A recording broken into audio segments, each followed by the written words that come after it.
Hello, listeners, and welcome back to the Religious Studies Project. It's Monday, so you know what that means. We have another new episode for you today. Well, it's new of sorts. Last year, I had the great pleasure of speaking with Sam Gill about his recent book, The Proper Study of Religion, building on Jonathan Z. Smith, which was published by Oxford University Press in 2020. In this episode, we explore different methodological and theoretical approaches. We discuss questions of definition, Smith's comparative approaches, notions of difference and authenticity, story tracking, as well as play and movement in the study of religion. This is quite an interesting discussion, if I do say so myself.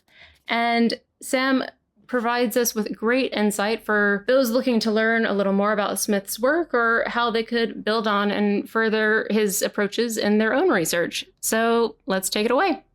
Hello and welcome. Today I am joined by Sam Gill, who is Professor Emeritus of the University of Colorado Boulder. And we are here today to discuss your recent book, The Proper Study of Religion, building on Jonathan Z. Smith. Now, if I'm not mistaken, this is your first appearance at the RSP, is that correct? That's right. Well, I'm very happy to have you here. Well, I'm delighted to be here. Thank you. Of course. You know, you cover so much in this book, and it's quite an exciting study of Smith's work and his contribution to the field of religious studies. But I think it would be great to just start with the proper study of religion. What is it that you mean by the proper study of religion? Well, thank you for asking that. That's I had a little time struggling with what would be the proper title because I thought the word proper sounded a little bit British, like proper etiquette and so forth. But I think Smith has actually used that word. And what I really mean by that is a basically secular study of religion, not a religious study of religion. So in the U.S., that began with the Supreme Court decision in 1963 that allowed state-supported universities to study religion without violating the Constitution. Immediately after that, there was an explosion of departments of religion all over the country. It went from just a few to nearly 200 right away. And that then lineage is what we have experienced since 1963 to now. I don't think we've really accomplished what I would call a proper study of religion because the early days of the secular, the state-sponsored study of religion was populated by faculty that were seminary trained and that were from religious institutions. And that gave then a kind of bias towards seeing religion from a basically Christian Protestant perspective. And it's only been through then all of these decades that those early folks have finally left the field, and it's begun then to take a shape that is maybe more proper to a secular environment. So what I wanted to do was to suggest that Smith all along has understood what a proper study of religion should be. And while he addressed it explicitly in some cases, it was implicit in almost everything he did. So that what I felt was valuable after his death in 2017 was to gather together some of those hints that he gave along the way, and then to a little bit more formally review those in terms of my own work in order to attempt to state some of the basic views, some of the basic principles that are important for what I believe to be a proper study of religion. Excellent. Excellent. Yeah, that makes a lot of sense. I mean, because it makes me think, too, of sort of the critical approach that he has, particularly when studying late antiquity, early Christianity, things that people might more commonly associate with a seminary program or a theology degree, whereas we see in other subfields that slightly more theological tendency is actually more present rather than in the work of someone like Smith or Burton Mack, who I know you also mentioned too, sort of in referencing Smith's approach. Right. Yeah, I think Burton Mack's view on the early Smith is one of the most cogent statements of what a proper study of religion ought to be. And that was in his first impressions of meeting Jonathan Smith back in the day.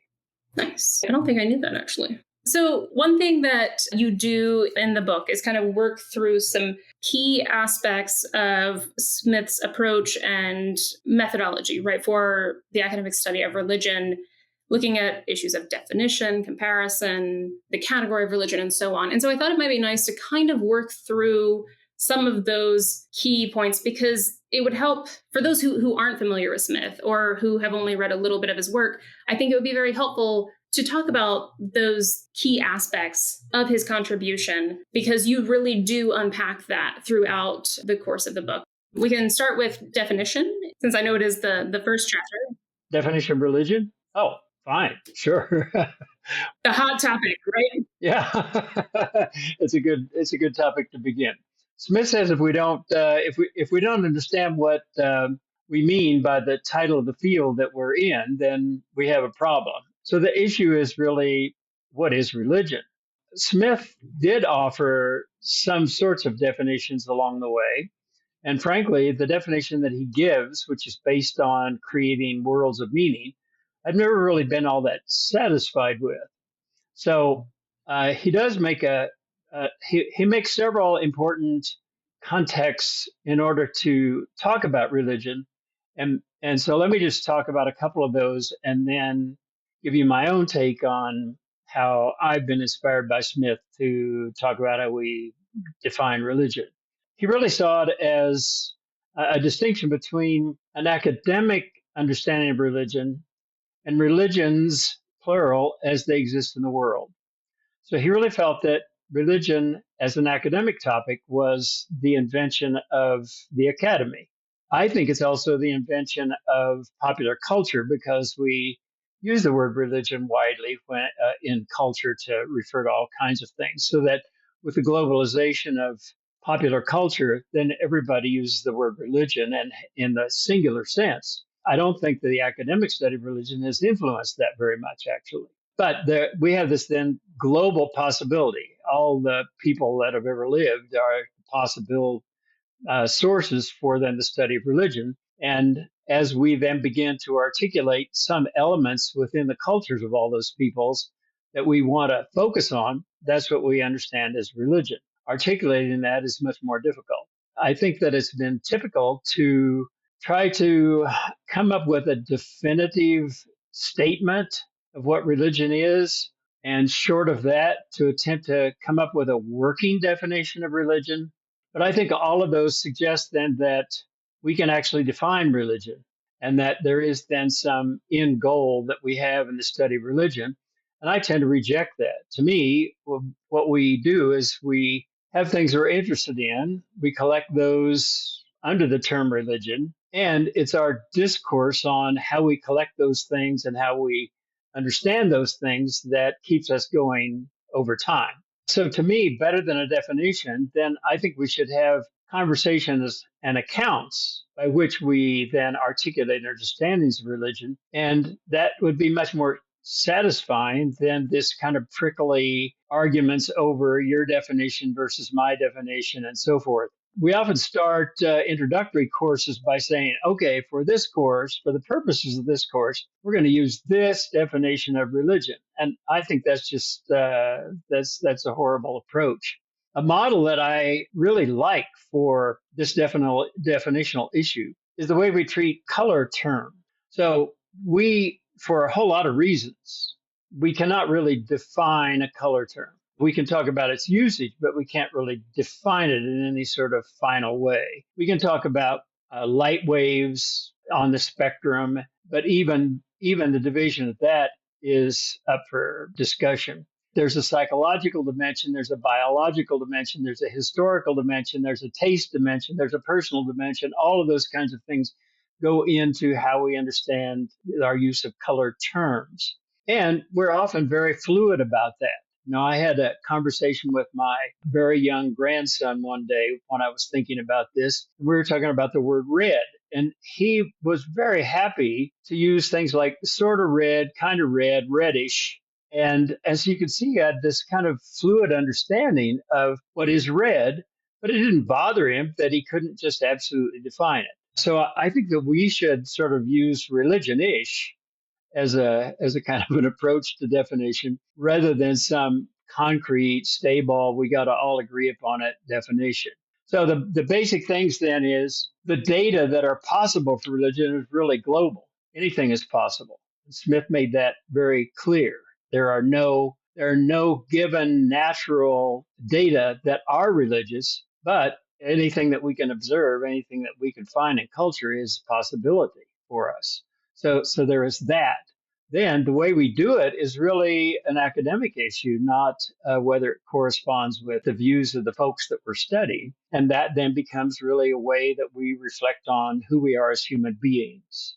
So that when I look particularly in the context of the secular study of religion or the proper study of religion, then it's really key that what we're really trying to understand is an aspect of being human. There is no spiritual dimension that's part of the academic study. There is no special knowledge. There's no special insight. It's a purely academic study. It belongs in the humanities, the social sciences, and even the natural sciences.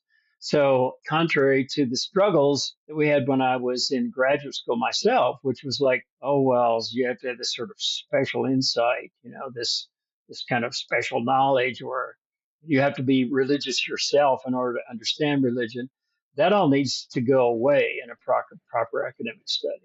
What stands out to me and sort of my own take on it, right? Because of course I'm just interpreting what you're saying through my own lens, right? Is that this color term kind of understanding? It's a very social way of approaching religion in the sense that it's not about how one might personally identify or about weighing truth claims, but rather looking at claims of religion, not in a way to promote or delegitimize them, but in a way that just evaluates how they're being used, when they're being used, sort of what's at stake in those moments, which can then, of course, tie into, claims about spirituality or other aspects that people do tend to study.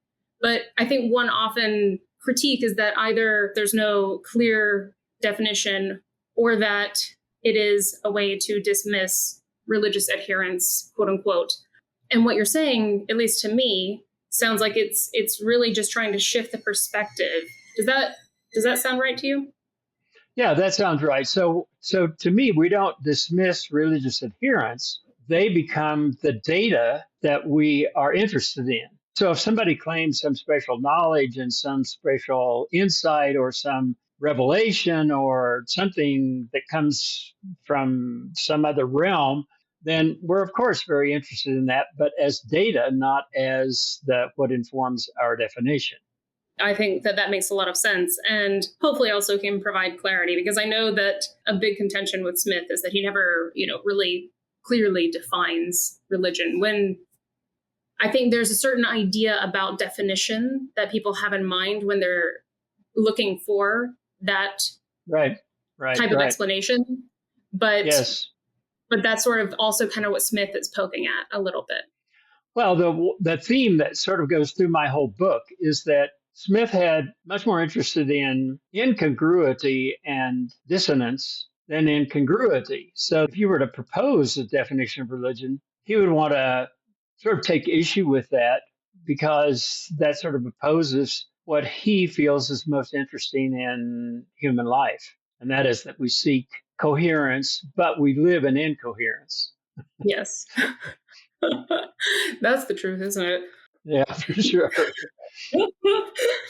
Well, I guess we could, since we are kind of on this, maybe explore a little bit more about incongruity, because I know you do talk about that in more detail with regard to experience. It's a little bit later, but this seems like a nice segue. Yeah, incongruity really runs through the whole book. My own work on that has now taken shape in my study of movement, human self-moving. And it also has a biological base, and I'm just now finishing up a pretty extensive manuscript in which I attempt to understand sort of the biological foundations of all of this sense of congruity and incongruity, and how that functions and operates in human life. For Smith, I think it was initially, historically, a kind of reaction to his early colleague, Mircea Eliade, who was also my teacher. who wanted to like fix everything. It was that religion was equal to the center, to the origin points. And Smith did not find that to be of any interest. It was top down. It was a way of organizing vast amounts of data, but not in any way that he found of much interest. So he countered then Eliade by saying, chaos is more interesting than is order. Being out of place is more interesting than being in place. Gives us a lot more to talk about, a lot of questions. So what's going on when things don't fit? So that developed, I think, throughout Smith's whole career, and it occurs in almost everything he does. So his views of myth and ritual and comparison, and even his definition of religion and so forth, have that sense of it's a negotiative process. It's a process of application. It's a process of ongoingness. And that just really occurs everywhere he looks. I spent a lot of time reviewing his work on Fraser's The Golden Bough, which was his Yale PhD dissertation. Very few people that I know have looked at that aspect of Smith's work. He only ever really published one article out of his dissertation, unlike most of us who eventually try to publish our dissertations. And he often said that he didn't think that the world really needed to see his work on Fraser, but I really feel like it's very fundamental to what he does. Yeah. And so what he did was study Fraser's many volume work, The Golden Bough, in order to try to understand what the heck Fraser was about. And at every turn, he just found himself wallowing in Fraser's incongruity. He couldn't really make up his mind what he was doing, why he was doing all this collecting of material and trying to put it together. And I think that Smith began over the 6 years that he worked on that project to realize how fundamentally vitalizing the whole notion of incongruity really is. So it's in the face of incongruity that questions arise, that hypotheses take shape, that we are driven to ask the questions that take us to the next stage, and that never ends. It just keeps going. And I think he saw that not only within the academic study of religion, but he also saw that as part of what religions themselves are about. So his views of myth, for example, which I think much more strongly than his views of ritual exemplify this, myth for him was an ongoing story that always changes, but it changes in the process of it applying to the exigencies of life wherever it occurs. So that it's in that attempt to make the tradition fit the needs of the moment that religion is its most vital. That's where it exists. That's where its energy is. And so that pervades then, I think, everything that Smith did. So he loved things like gaps. He loved things like jokes. He loved things like puzzles. He loved things like puns. He loved things that always raised more questions than they answered. And I think that frustrated a lot of people because they think academics should make sense and give final answers. And Smith was just never really interested in doing that. Yeah, I think at least, in my reading of his work, he really liked to dwell in that in-between space and not have things just presented and tied up in a bow. So it's like, here's our answer. Now we can move on, because that's exactly not how it works. Yeah, that's not how it works. And I think, again, that's the incongruity is where his method of a comparison really takes shape, because he has a really interesting, at least in my mind, a very interesting way of approaching comparison. I wonder if you could talk a little about that. And then also, as you at least kind of outlined it in the book, this underlying energetics, was it, of his comparative process? Sure. I have a whole chapter on comparison in the book. But then there are also, it almost seems redundant, but there are also quite a number of other little sections and other chapters that deal with comparison. So that comparison is really fundamental and central for Smith's work. He wrote a number of articles on it and referred to it quite constantly. An important dimension of what he did was to suggest that comparison is to put two things together and sort of see what happens. But he insisted that this wasn't a part of nature. We weren't just like discovering something that already exists in nature. But we have an interest when we put two things together, so that instead of just the two things, there's a third thing, which is the interest and perspective and the reason for doing it. that comes from the person that's doing the comparison. So when he put then the two things together, it really is just a sense of the interplay between the two that then he feels is energizing. And it informs then the perspective that is being brought by the person that's doing the comparison. So that that sort of tripartite understanding of comparison is really fundamental for him. What I find really interesting when I analyze a lot of his work on comparison, which I really did, there seems to me to be sort of two large domains of comparison that he used himself. One was what he did for 6 years with Fraser's work, which basically was to say, okay, Fraser gives this example, and in Fraser's many volumes, he gave like 100,000 examples. So it was vast. So he gave this example and he cites this source. So Smith takes the example from Fraser's work, The Golden Bough, and he looks up the source and he says, how accurate is this? So it's a very simple kind of comparison. It's like fact checking or text criticism. It's a fundamental kind of academic method. And that is an actually kind of objective approach to comparison. You get an answer there. Either he cited it correctly, or he cited it partially correctly and made up some of it, or he made it up whole cloth and just cited the source as an excuse to connect it somewhere. And so Smith's work then has that, and he practiced that extensively. He criticized Fraser very extensively. I mean, 6 years of that kind of work. That's drudgery work. And he also did that with Eliade. So he looked through Eliade's work and did that same sort of comparison. But then he also has what I would call a sort of heuristic subjectivist understanding of comparison, which is you put two things together and see what happens. And instead of that producing some concrete objective answer, it often gives rise then to whole questions of, is this, what about typology? What about category? What about definition? What about assumptions? Or even what about truth? What's the nature of truth? So the important thing then is to see that Smith had a fairly complex understanding of comparison as he practiced it.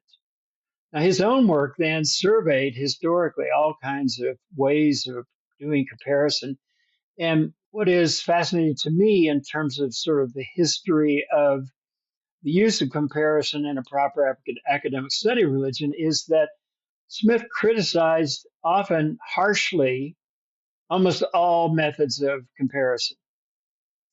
And I think that he had the effect then on many scholars of saying, oh, well, hell, let's not compare.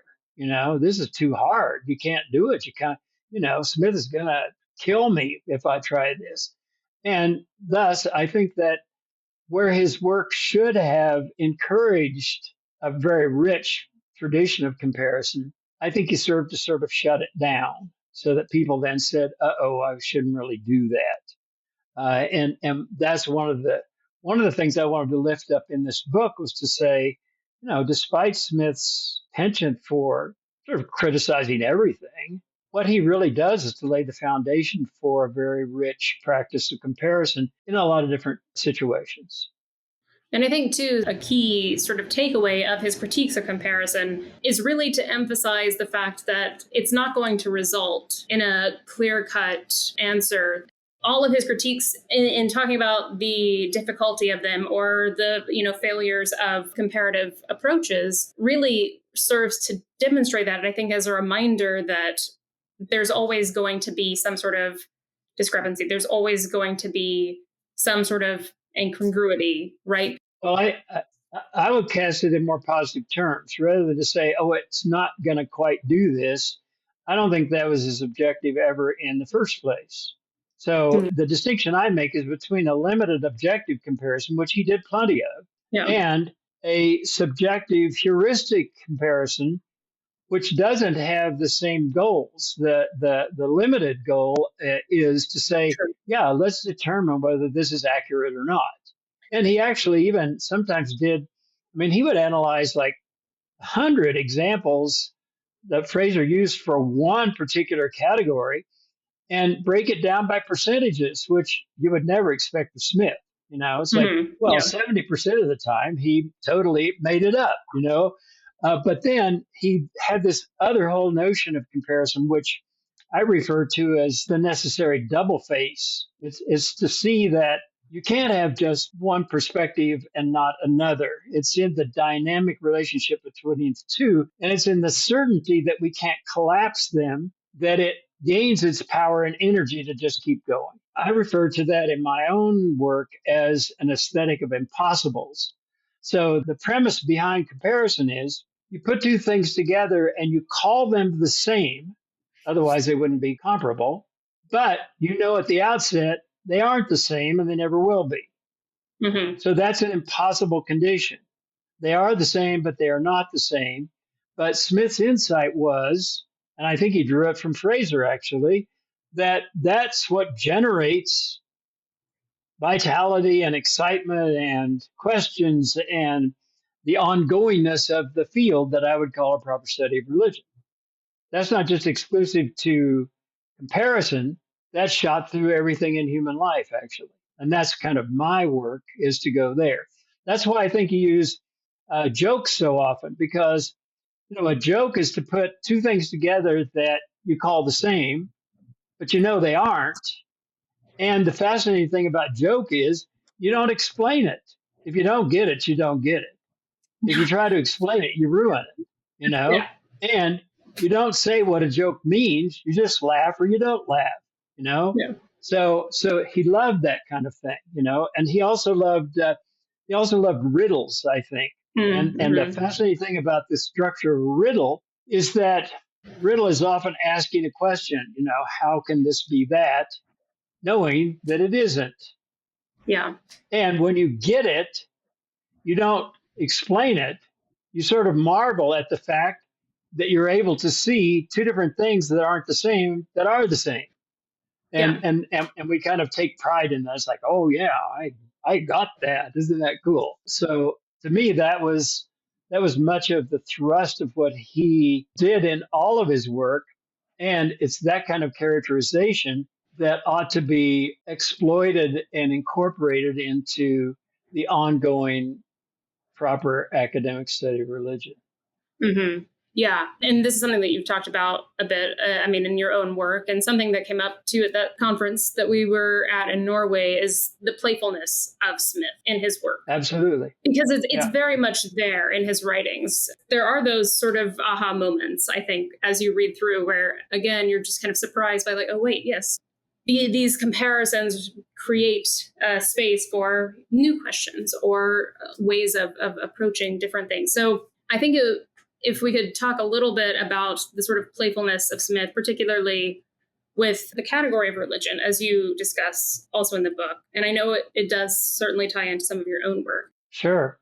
Well, I have a whole chapter on play in the book. And a little of my own history there is when I was studying Native American way back in the day, decades and decades ago, I got really interested in masking. And I had drafted an essay. I think I still have it somewhere. I never published it. It was called Dancing the Faces of the Gods.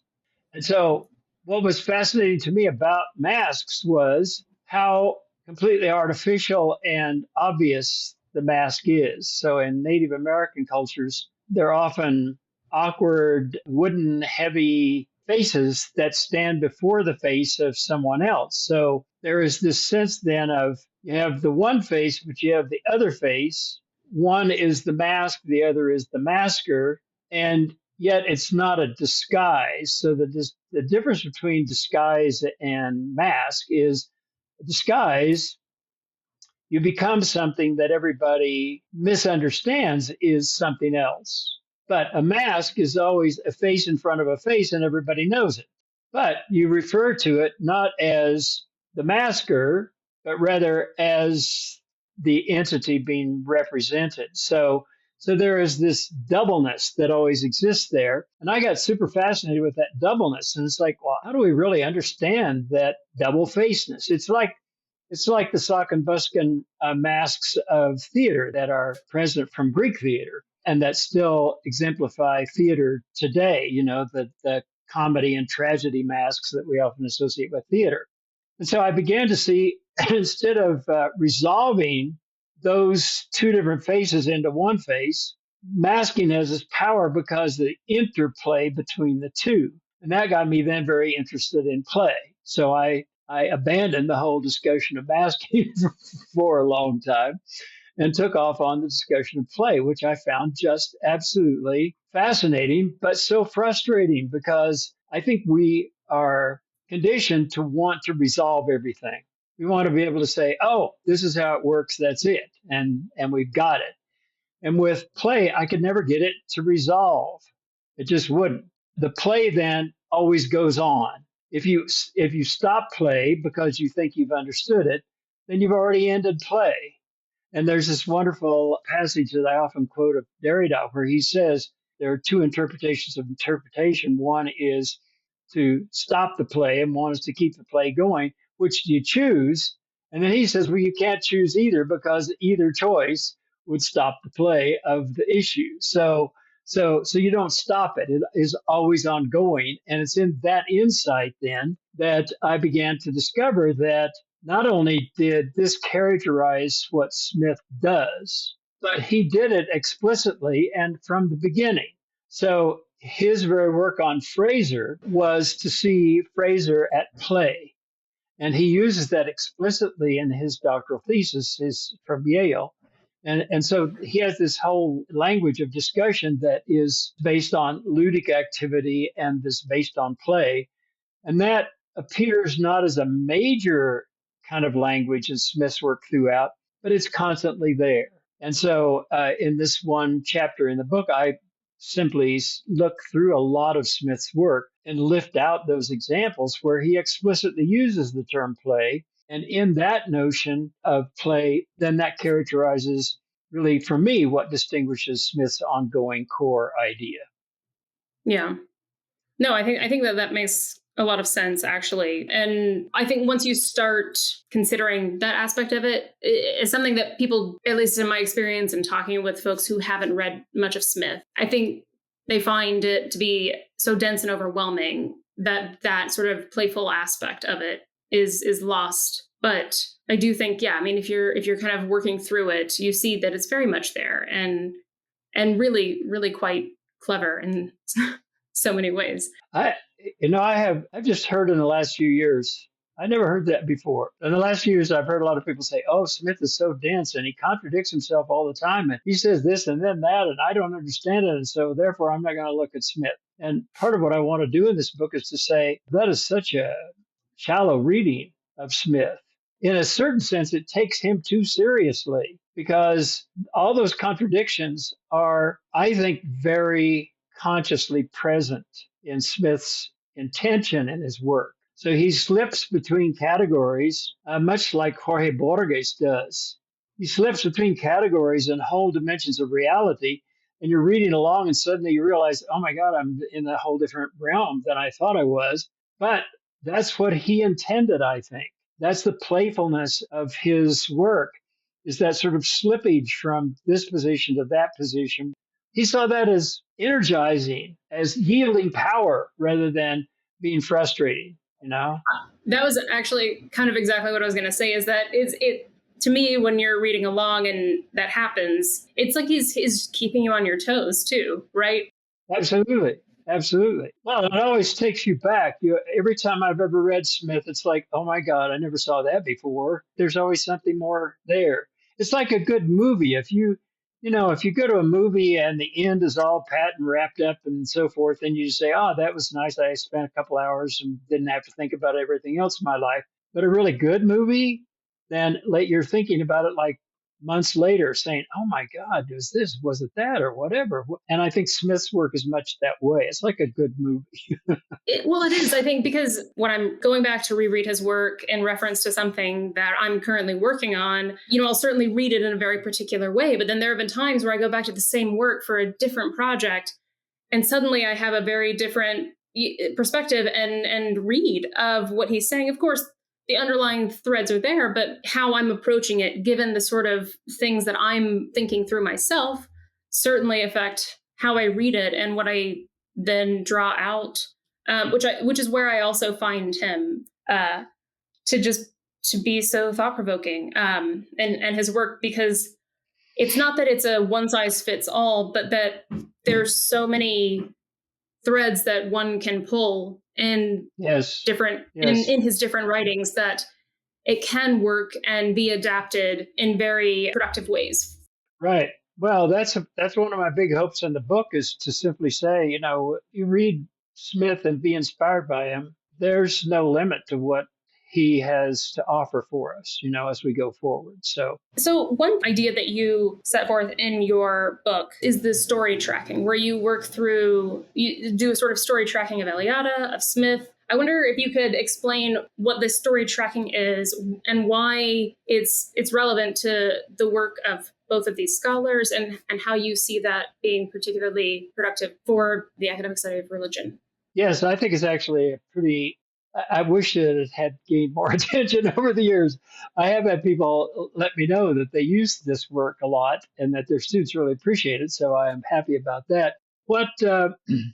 To tell you the story of that, I had used Eliade's example of Australian religion that had to do with Axis Mundi and his major things in a book of mine.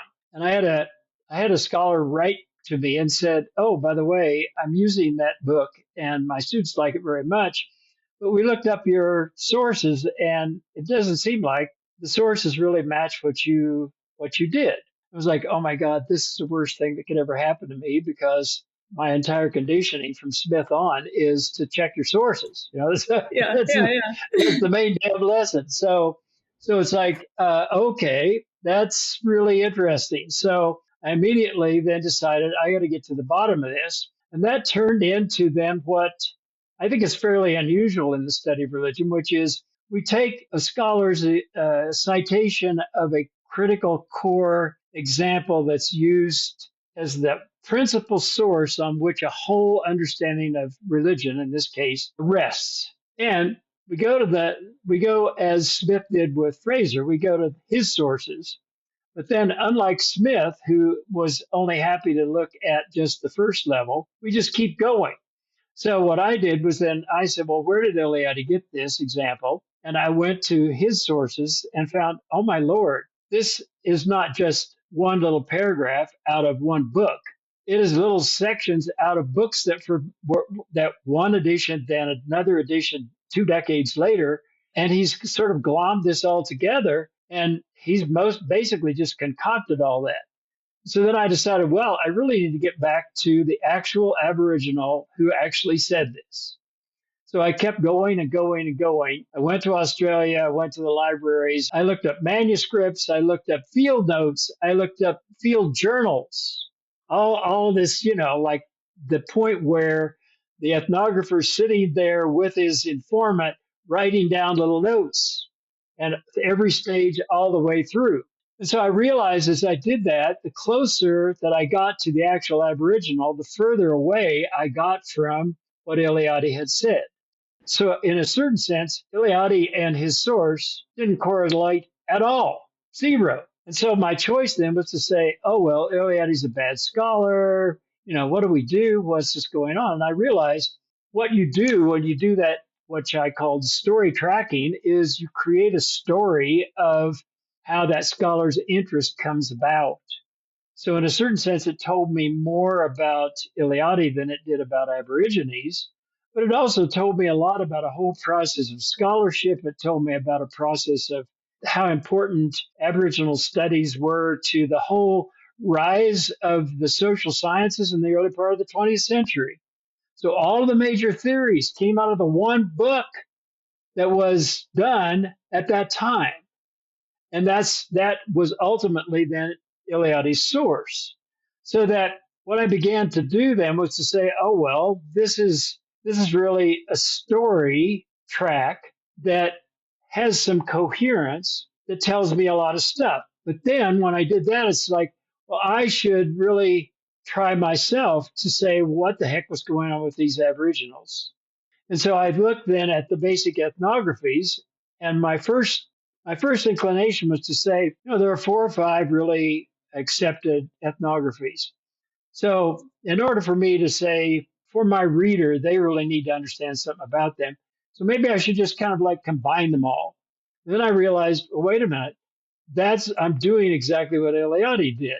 I'm concocting my own story among all these disparate examples, and those people who did those ethnographies had their own stories. So then I divided it down so that I decided, okay, you can't really give the ethnography of a particular Aboriginal folk. You have to give the ethnography, the story of each ethnographer, and each one yields a different Aboriginal perspective. And there maybe is no real Aboriginal perspective. It's all a creative encounter. So all of these things are creative encounters, and the only way to deal with them is through stories. So then I told all these stories of the exploration of Central Australia, the miners, the explorers, the ethnographers, the missionaries.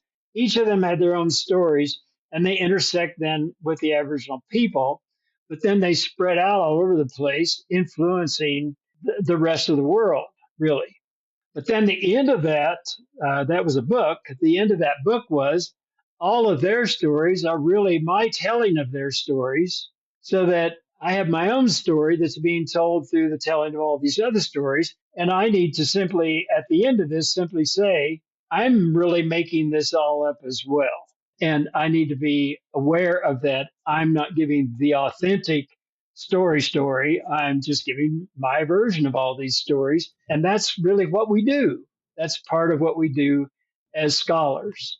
We're taking information, we're giving it some sense of coherence when it doesn't have coherence, and then we pass that on through our own tradition in order to perpetuate our own ideas. So that's what storytelling is all about. It's this sort of attempting to see in a positive light the creative encounters that we have with our materials, and that we have we engage in a certain amount of construction as we do that.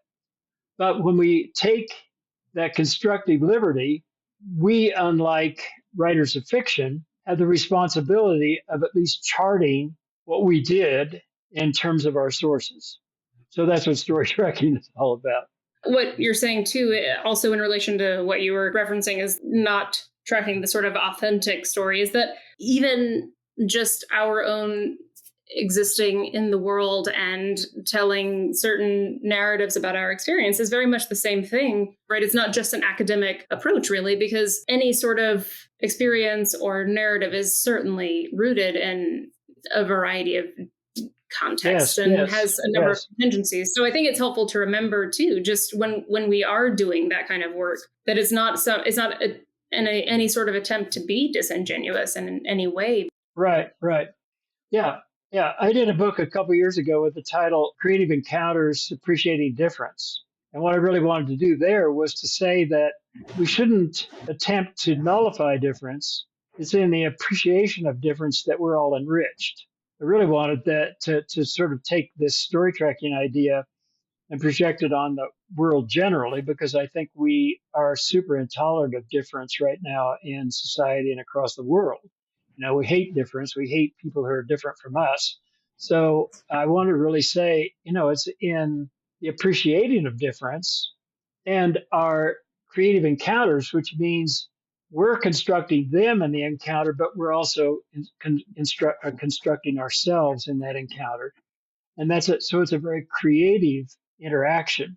The thing that distinguishes academics from folk who do this is that I think academics have the responsibility of saying, I have to be true to my sources. And I have to give myself a lot of attention to, am I representing at least the sources as accurately as I possibly can? And are those sources reliable? That's kind of the chart I went through in attempting to go from Eliade all the way to that Aboriginal person, is to say, it's not just that your source is there and you can rely on that, because that's a mistake I made in simply quoting Eliade. I didn't look up that source, so Eliade wasn't reliable because he just made it up. But we need then to, as scholars, we really need to take all that very seriously. Well, and I think that gets back to Smith too, right? Because it is taking seriously the responsibility of the choices and the selections that we make and how we study groups of people. Right, right. Yeah, Smith really said that scholars should be relentlessly self-conscious. So, there's some aspects of that I mean, his focus on place, I find needs some critique, but it isn't a firm holding to place. It's that we take temporary stances on things, and then being relentlessly self-conscious allows us then a certain relativity to the places that we stand. And I just my own work is I just like to get rid of the whole notion of place altogether and see it more as utterly dynamic, as always moving. Yes. No, I think you're right about that, which I would really love to unpack more, but I'm also now looking at the clock and seeing that we are coming up on an hour.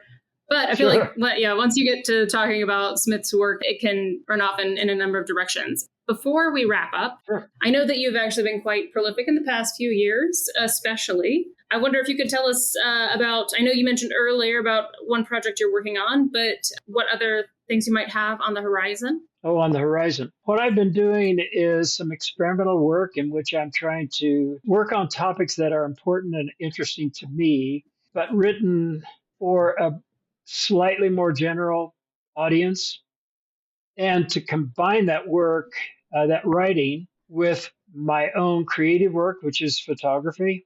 So I did a little book. I've actually been just self-publishing these because I don't want to waste the time to try to find a publisher. But I did an example of this called On Photography. So I simply looked at, I read a whole lot of the history of theories of photography and ways of understanding and appreciating photography, and then wrote, it was like 20 essays. They were all limited to like 850 words, and then matched each one of those with an 8 by 10 photograph, so that I call them art books. They're 8.5 by 11 horizontal, so they're landscape rather than portrait style. And then the writing is double column on the one side and the photo on the other. So it's this combination then of more creative writing and then the more artful creative work of photography. The one I'm working on right now is called On Moving, and it's turned out to be slightly different in that I can't contain my essays to 850 words. I just can't do it. So that at this point I've got it's a small book at this point. It's like 50,000, that'll probably be about 60,000 words on like 25 or 30 different topics related to moving. This is really in the Proper Study of Religion book.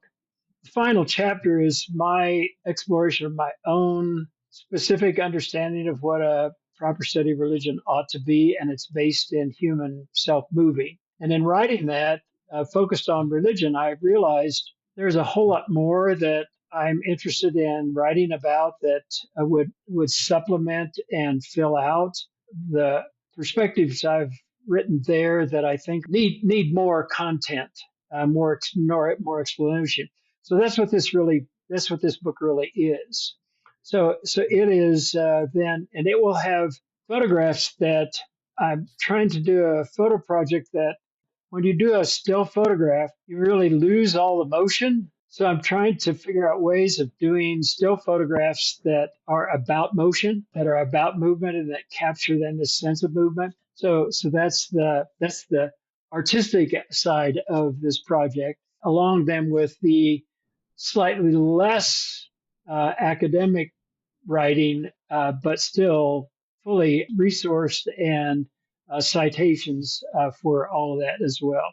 The little series that I want to do is called Aesthetics of Impossibles, because that's my whole notion that I've taken through sort of a lot of my work in the last few years, which is and that's developed in the Smith book as well, in the Proper Study book, which is that we have, as human beings, this ability to put two things together and call them the same, when we know they're not the same at all. And so it's exploring that in terms of so many of the aspects of human life that this whole series of little art books is going to be. So, I hope to do one or more of those a year at this point. So, Yeah, that sounds fun though. And yeah, just would be really interesting to see, what things end up kind of coming up in the different books, I would right. think. Yep. That's it.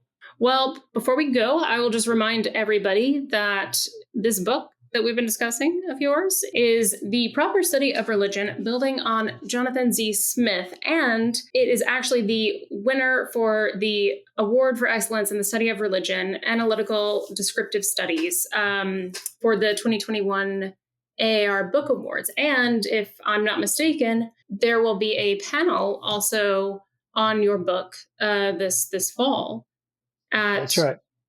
is it AAR or NASR or both? It's both. That's right. It's the joint, right? Yeah. As my Thing. understanding, that has not been done before. So it's hosted by two stations, two groups in the AAR. The one on comparison, one on body, and then by NAASR. So NASR as well. No, yeah, that'll be fascinating. So for anyone who's interested, you'll be there yeah, at the I'll AAR be this there fall. for sure. Assuming it's not virtual, I guess, right? Right. So can talk a lot more about this book. Thank you so much, Sam, for being here today. It's been an absolute pleasure getting to talk to you. Well, thank you. It's been a real pleasure. It's so good to see you again, and good luck to you. Thank you. The RSP is sponsored by the British Association for the Study of Religions, the North American Association for the Study of Religion, and the International Association for the History of Religions. The Religious Studies Project is produced by the Religious Studies Project Association, SCIO, a Scottish charitable incorporated organisation, charity number SC047750. Brought to you by Editor-in-Chief Andie Alexander and founding editors Chris Cotter and David Robertson. Our features are edited by Israel Dominguez and Savannah Finver, and our Opportunities Digest by Trevor Lynn. Audio editing by Alex Matthews and Nathan Springer. Podcast transcription by Ayesha Javid and Jacob Noblet, and social media managed by Candice Mixon. Don't forget, you can support the project by using our amazon.com.co.uk and .ca links, or donating at patreon.com/projectrs. And you can find us on Facebook, Twitter, YouTube, iTunes, Instagram, and other portals. Thanks for listening.